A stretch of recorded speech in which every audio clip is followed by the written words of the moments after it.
Om Purnamadaha Purnamidam Purnat Purnamudachyate Purnasya Purnamadaya Purnamevavashishyate.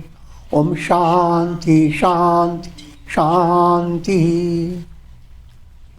Om Vasudeva Sutam Devam Kansa Chanuramardanam Devaki Paramanandam Krishnam Vande Jagadgurum.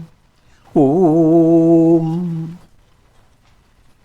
Adorations, Lord Krishna, the preceptor of the universe, destroyer of the forces of darkness, and bestower of immortality.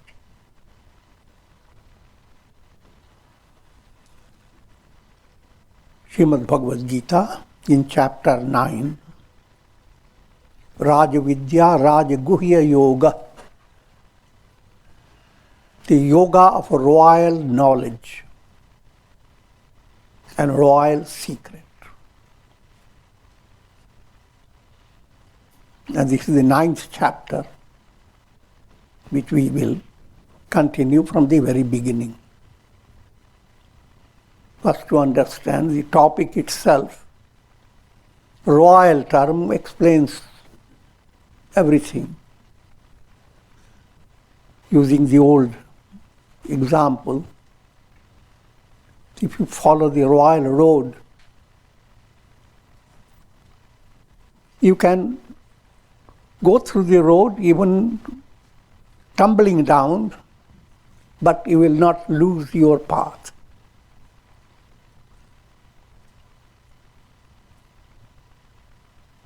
Perfect security is there if you follow the royal. For easy understanding, if your spiritual progress is backed up by integral yoga, karma, bhakti, dhyana and jnana, your action, how you do your duties, your feeling aspect, what's the feeling behind your duties. Every aspect must be a form of worship of God. Your action, when it is tuned to worship, becomes karma yoga. Your feelings, when you tune the feelings to love of God, it becomes a bhakti yoga. When you tune your will to the will of God, it becomes a Raja Yoga. And that's the royal movement, allowing your will to be in tune with God's will. And Jnana Yoga is the ultimate climax. That's not only theoretical knowledge, but enlightenment. So keeping that in view, we continue. Sri Bhagavan Uvacha Idam tute guhyatamam pravakshya manasuyaye jnanam vijnana sahitam yajñatva mokshase shubhat. Lord Krishna said, I will declare to you who are endowed with the virtue of anasuya.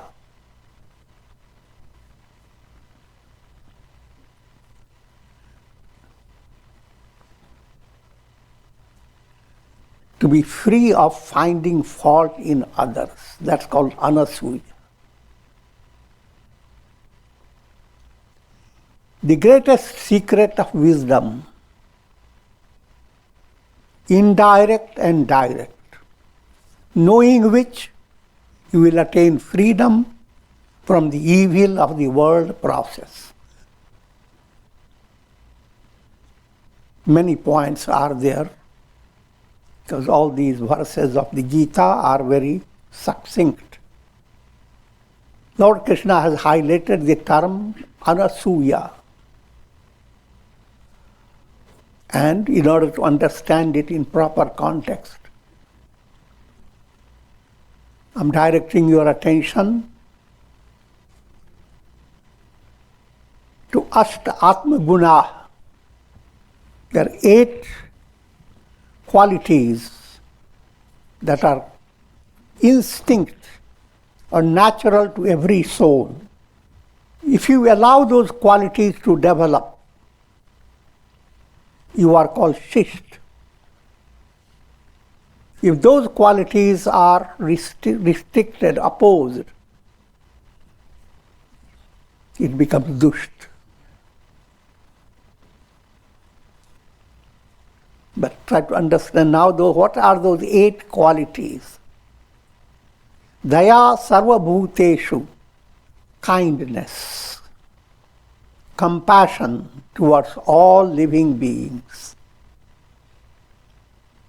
Deep down, that is your ideal. You must realize, I have told you before,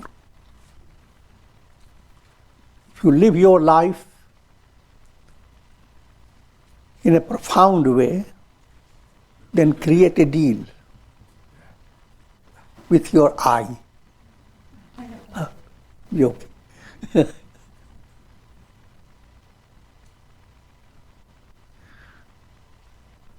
Your I should not stay trapped in the world of illusion. Your I, the I am, must emerge out of all limitations and realize I am that. I am Brahman. If this deal is being made well, then that's the ideal.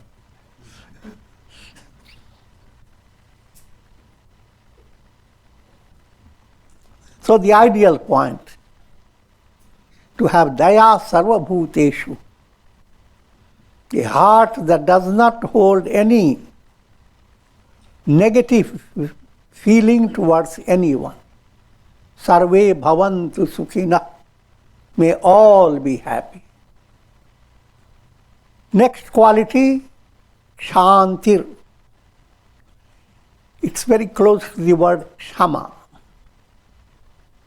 But shanti goes one step higher than kshama. Kshama is forgiveness. When you forgive a person, you remember you have forgiven.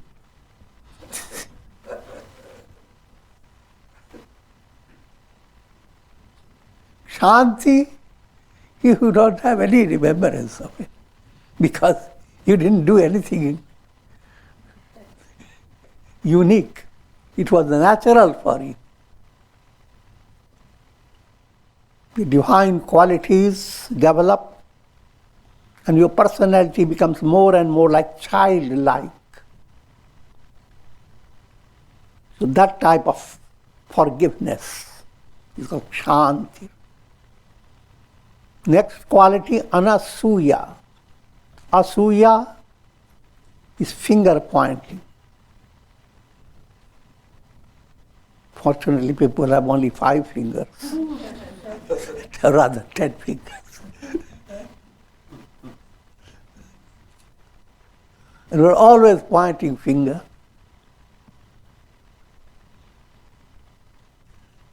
But each time when you point one finger, 3 fingers point to you.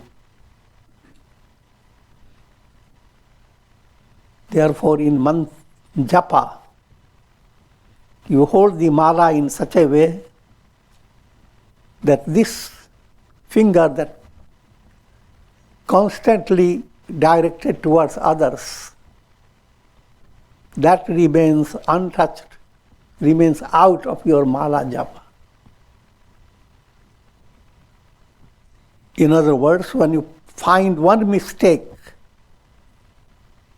this spiritual teaching is, try to see your 3 fingers are pointing to you. You point 1, 3 are pointing to you. So go after those 3 first. Next quality is shaucham. Shaucham is physical and mental purity.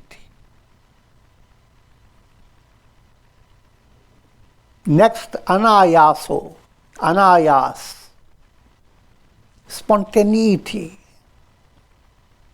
What you look for in your body, in your mind, in your personality, is to great qualities that develop, and your whole personality becomes more and more relaxed, as if things are happening in an effortless manner. Next, mangalam. You are always looking for what is auspicious. Early in the morning, first thing, your mind looks into, I've seen something wonderful. So day is going to be a wonderful day. But then you look at the face of someone who didn't even look at you. With a mask.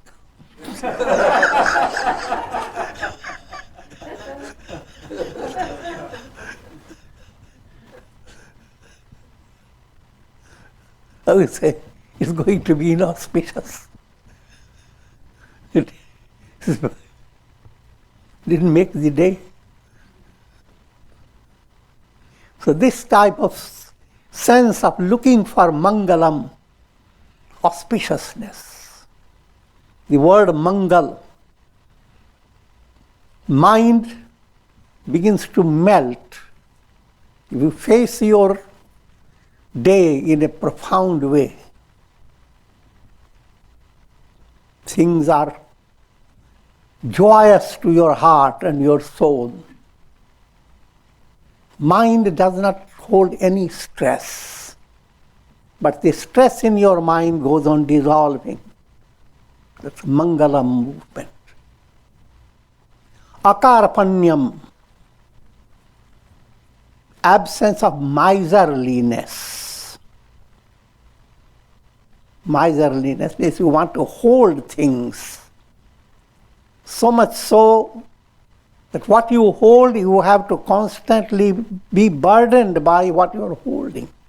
Because you are constantly calculating. Are those things, precious things, are they safe? Put it in a very blunt way.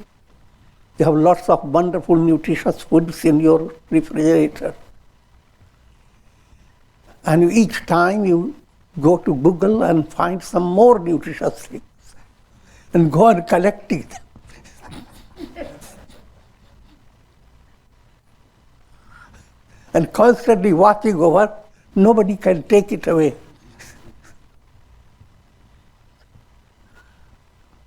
So your whole attention is how to preserve all the things that you are helpful to you. So this type of movement is miserly movement. And this absence of miserliness, that's great quality. Aspriya, absence of greed. Another point, you are always imagining that others are happier than you. They have more than you have, or something they have that you don't have. So there is a sense of greed. In simple point, is absence of greed.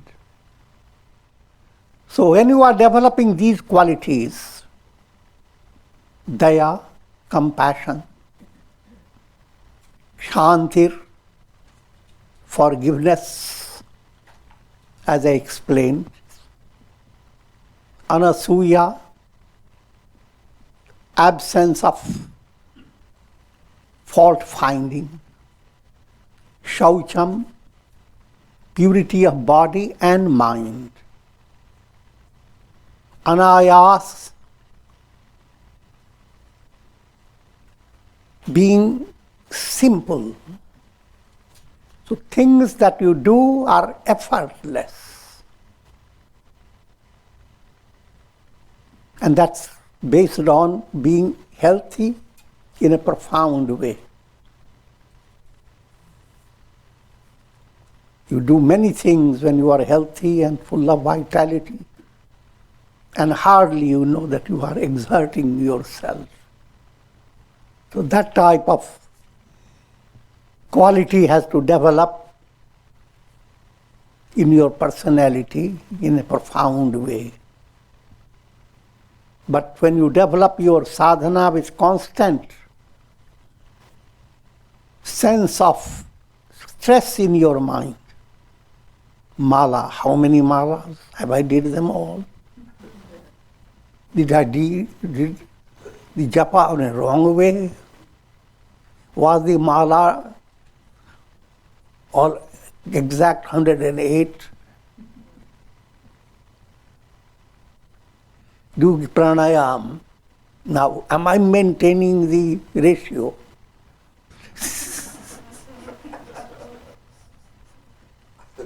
I'm giving you a very blunt way. Then every sadhana you are doing, you are collecting more stress. Little stress, needed attention is important when you put all the ducks together. But this effort of straightening things should allow your mind to relax. So if relaxing the mind, that's more important. That movement comes anayas. Sanskrit word is sahaj. If you have proper understanding and strength, you face big problems in a sahaj way. And the next point with sahaj comes saras. Not only it is spontaneous, it is joyous, delightful. Mangalam, akarapanyam, lack of miserliness, aspriha,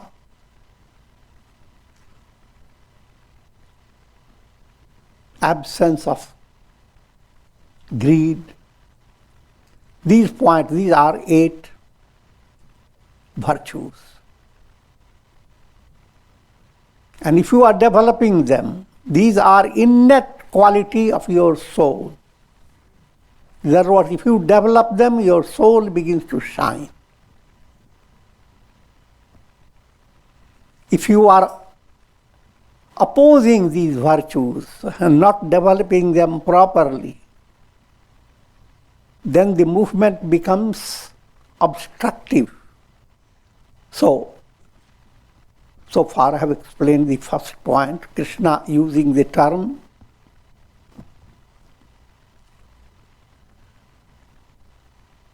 anasuya way. That's to Arjuna. You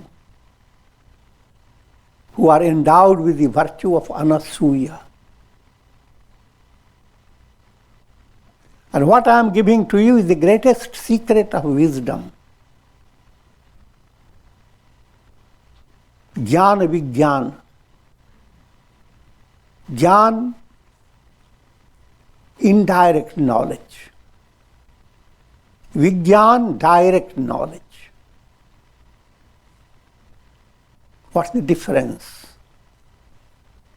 Jnana is at the level of theory.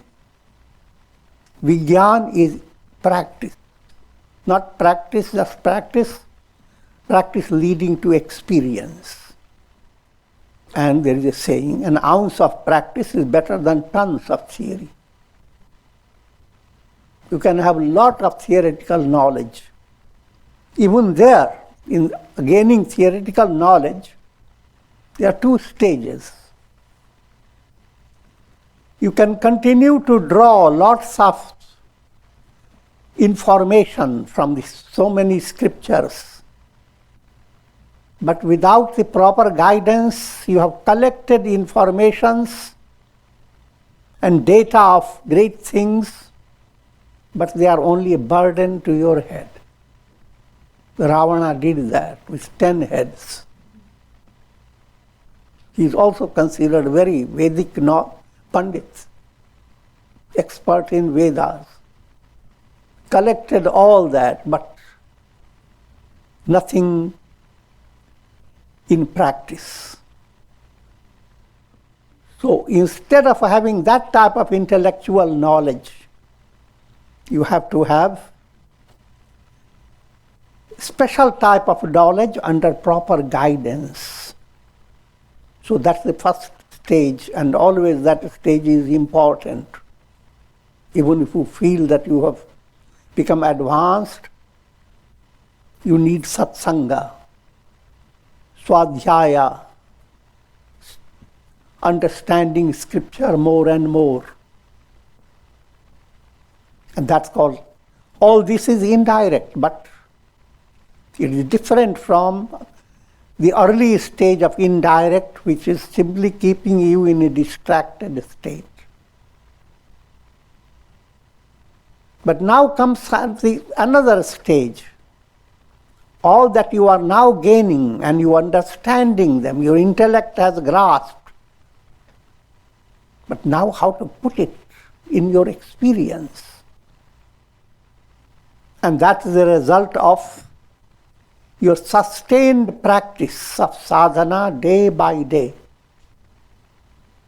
And that becomes your focus.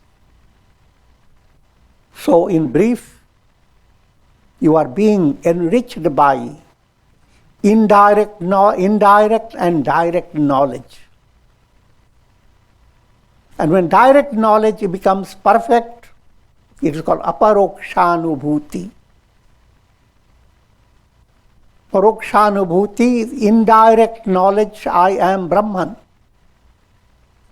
Aparoksha, there is no indirect. There is absolute revelation, I am Brahman. We are talking about direct and indirect knowledge. Jnana and Vijnana. Let me give you now more profounder understanding. Indirect knowledge means keeping your understanding trapped in the world of triad. I'm never tired of it. It's important to understand. The world you are experiencing is just like dream. In dream, the dream subject is illusory. The dream world doesn't exist, illusion. Your experiences of gain and loss, they are all illusory. But all these three illusions put together, they create a world that seems so real to you. But eventually nothing, not a needle point of that has any reality. When you wake up, all the three vanishes from you.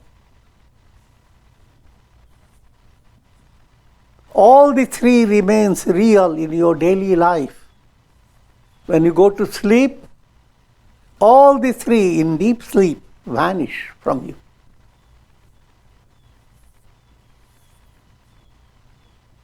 When a person leaves the body, all the three aspects that mind used to work upon moves away. And the soul led by karma goes into another embody.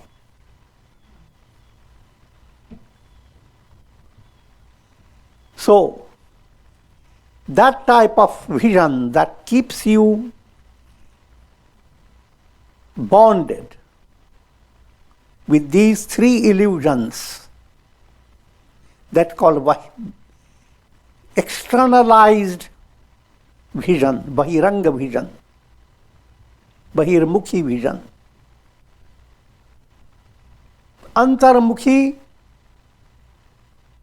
is the project of jnana, wisdom. Who am I?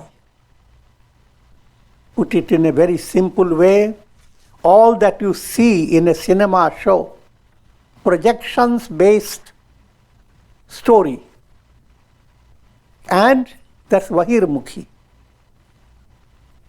The revelation of the screen, that's Antarmukhi. All that is you are experiencing in the realm of projections is called bhava pratyaya. That's soul's reality in the state of ignorance. But for enlightenment, all that you are experiencing in the three aspects, subject, I am the subject, this world is before me, and this is my experience, all that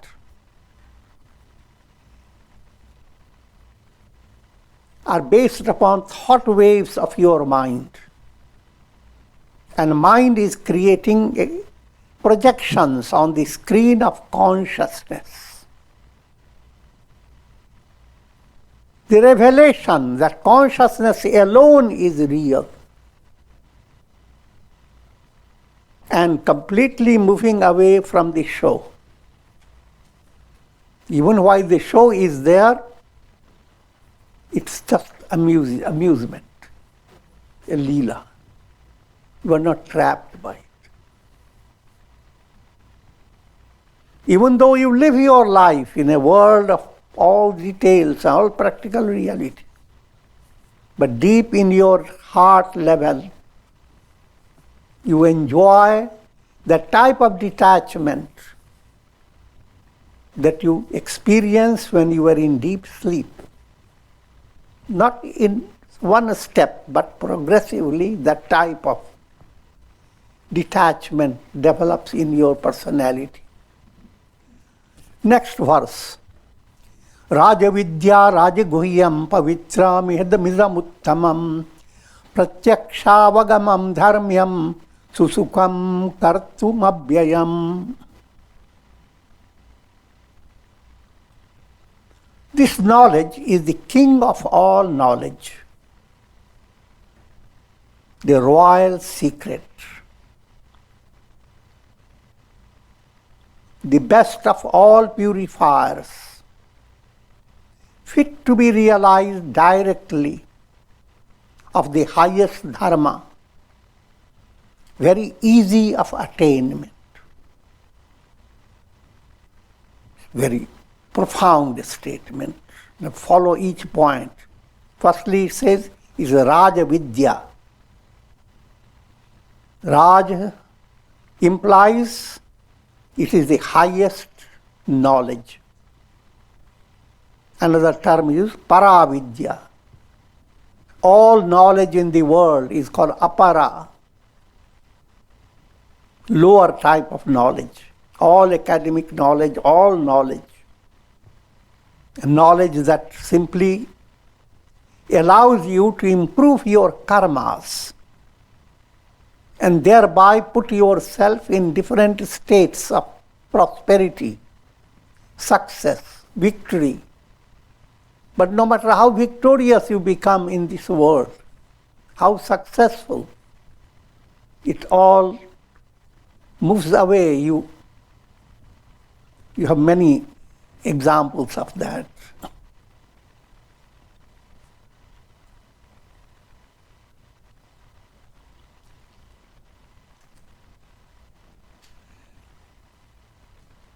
Paravidya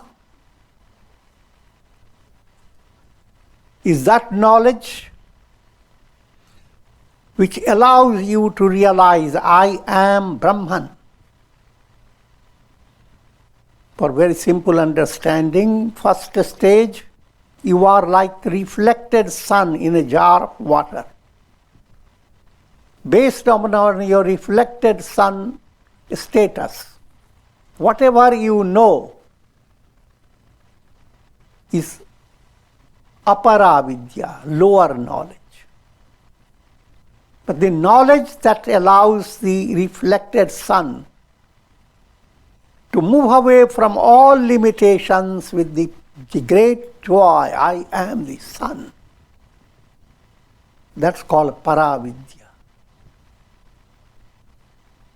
And that paravidya is the Rajavidya, the Lord of all knowledges.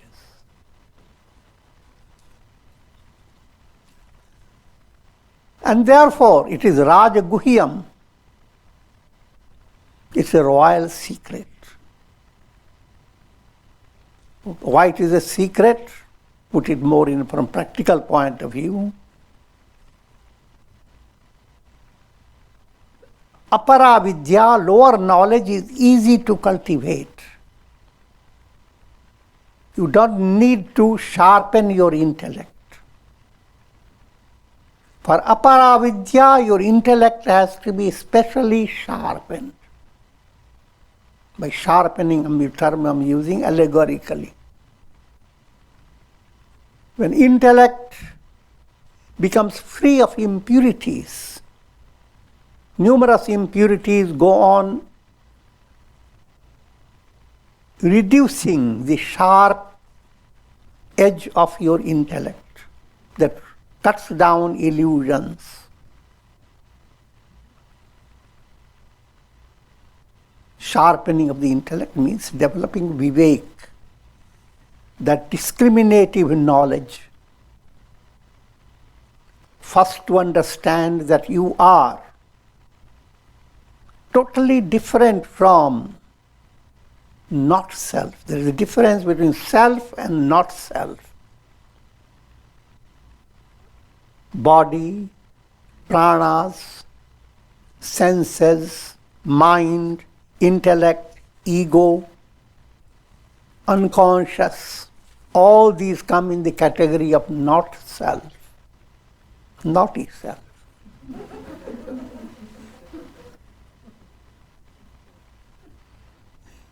The real I am is the absolute self, Brahman. So in order to have that type of knowledge, you must be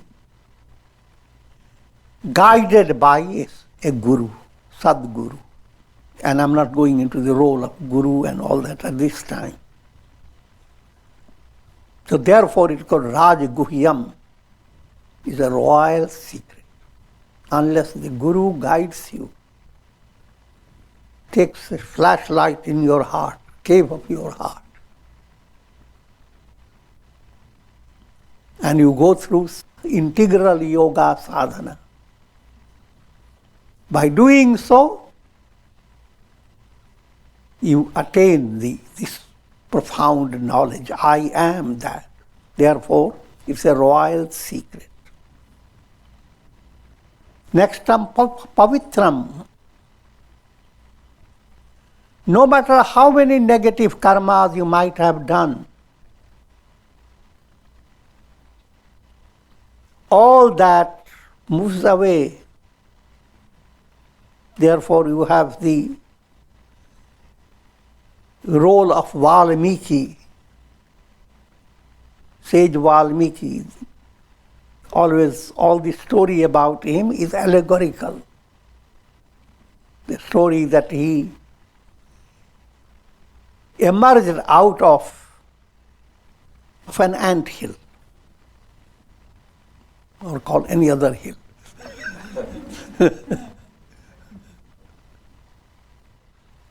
And in the storyline, Valmiki was a great robber, did lots of negative karmas. But in spite of all that, he emerged out of all the negative karmas he had done.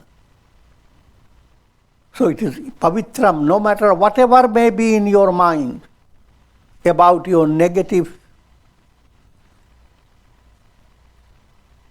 aspects of your personality, negative deeds.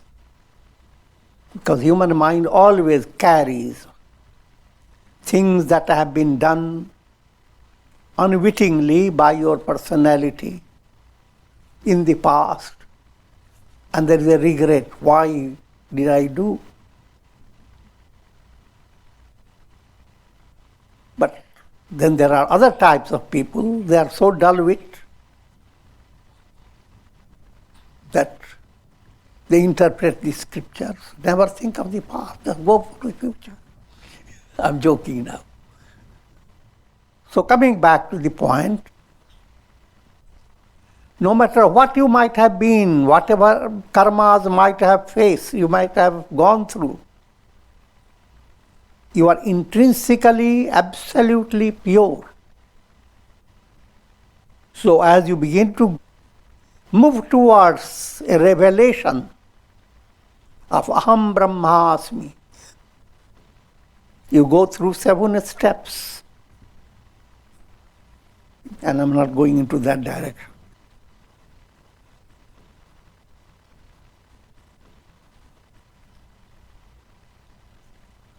Next point, Uttamam. Uttam literally means that which is best and excellent.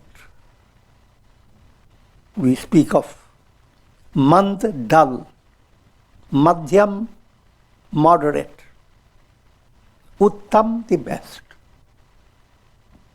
This wisdom, the royal wisdom, para-vidya, is the best of all knowledges. Whenever mind becomes delighted,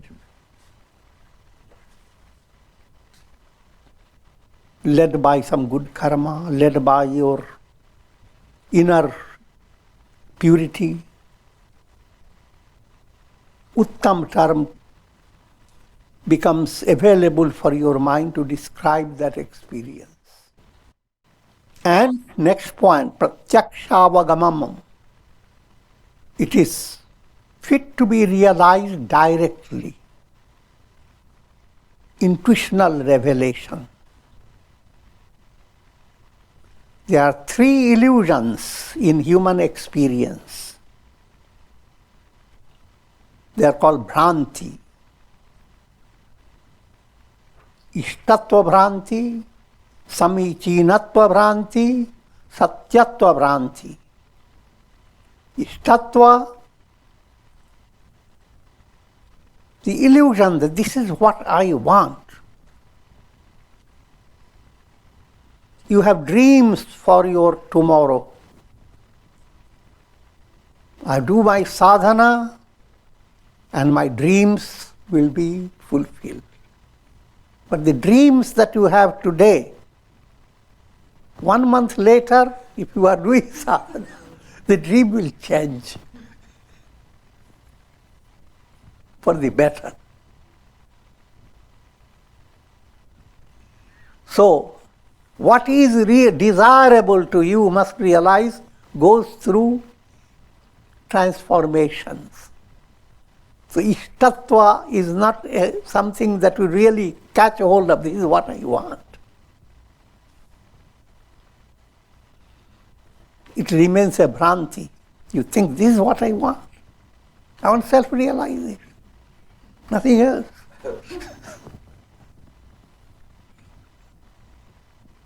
Yeah, verbally it is correct. But it's still a bhranti. Samichinatva bhranti. Next bhranti is developing the illusion that what you want is close to you. It is right to have in your hand.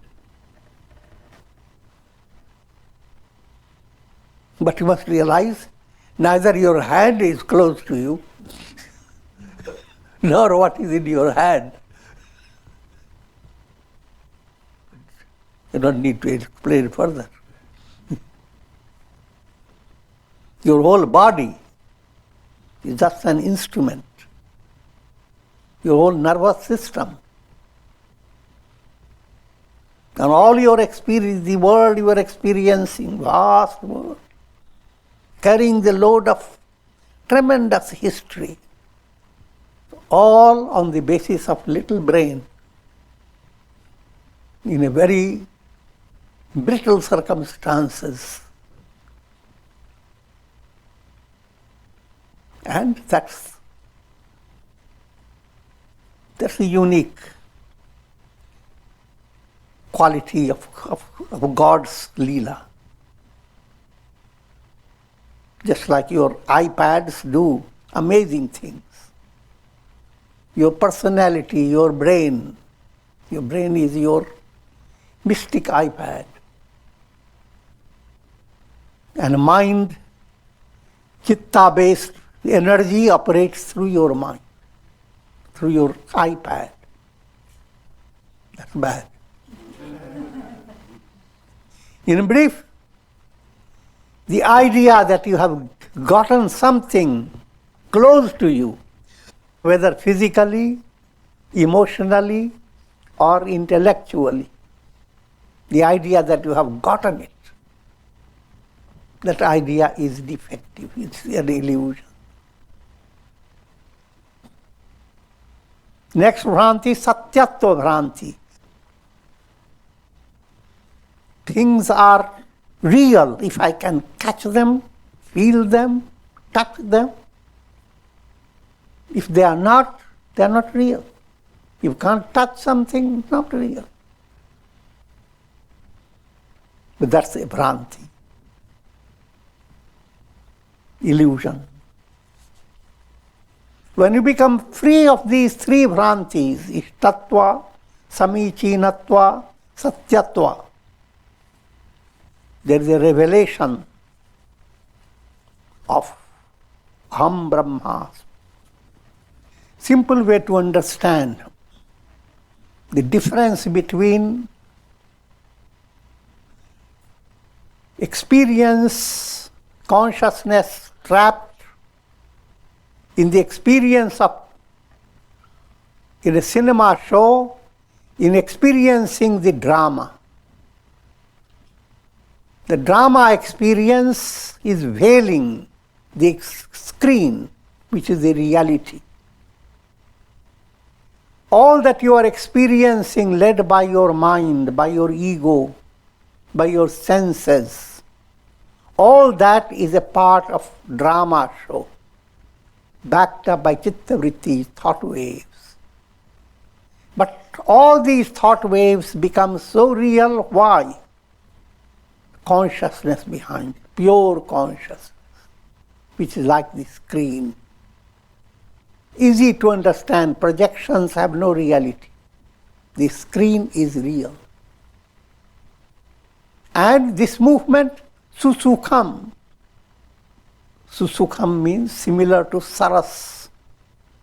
If you progress on the spiritual path, in spite of all challenges in life, in spite of all calamities that happen in the world,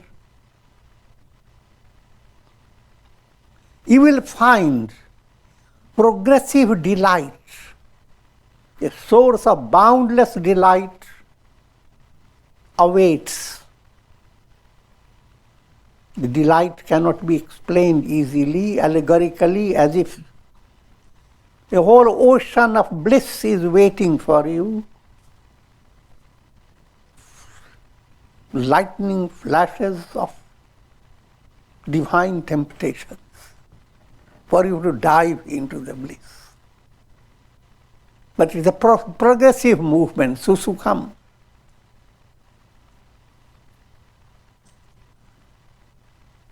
In other words, even though you may pass through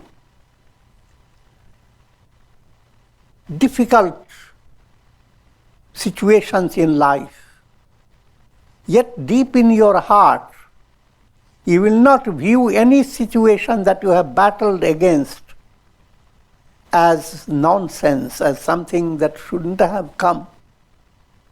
You have a deeper understanding Just like you are a mountain climber, you don't go on blaming every rock that gives you a little trouble.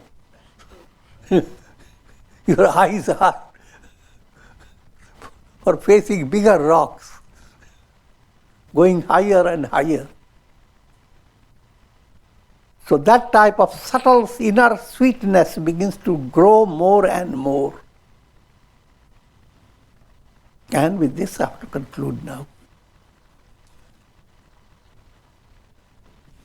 I'm taking a lot of time with this, but that's important. Om.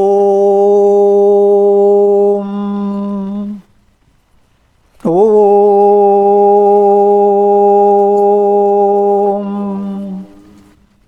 Ram, Ram, Ram, Ram, Ram, Ram, Ram.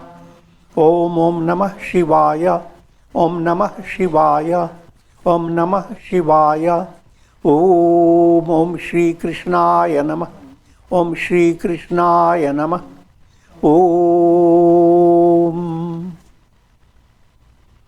Prayer for shower of Karunamaya Ras, of divine grace over all,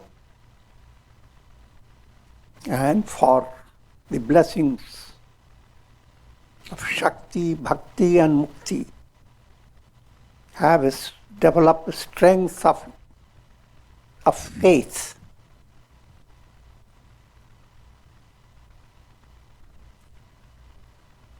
And that will enable you to face challenging situations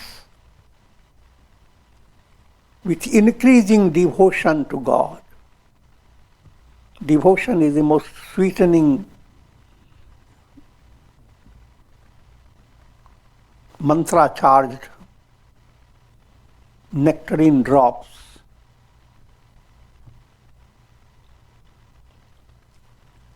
And finally, mukti, liberation. Shakti, Bhakti, Mukti. Om Trayambakam Yajamahe Sugandhim Pushti Vardhanam Urvarupam Bandhanan Mrityor Mukshiyama Mritat. Om Sarve Bhavantu Sukhina Sarve Santu Niramaya Sarve Bhadrani Pashyantu Ma Kashchid Dukha Bhag Bhavet Asato Ma Sadgamaya Tamso Ma Jyotirgamaya Mrityor Ma Mritam Gamaya. Om Purnamadaha Purnamidam Purnat Purnamudachyate Purnasya Purnamadaya Purnamevavashishyate. Om Shanti Shanti Shanti.